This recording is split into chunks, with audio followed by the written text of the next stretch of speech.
i-edit ko yung kulay niyan para mapakita ko sa inyo kung paano po ini-edit yung kulay. Pwede naman po kayong, yan, pwede nyo lang i-select.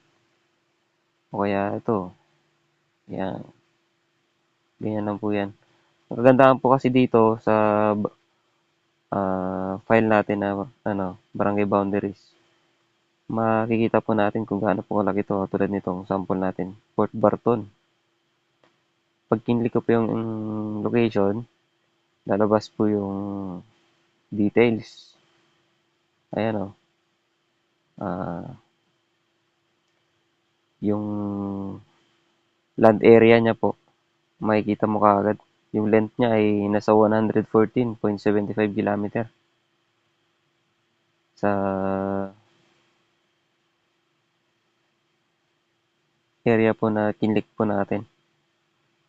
Yan po nakalagay din kung ano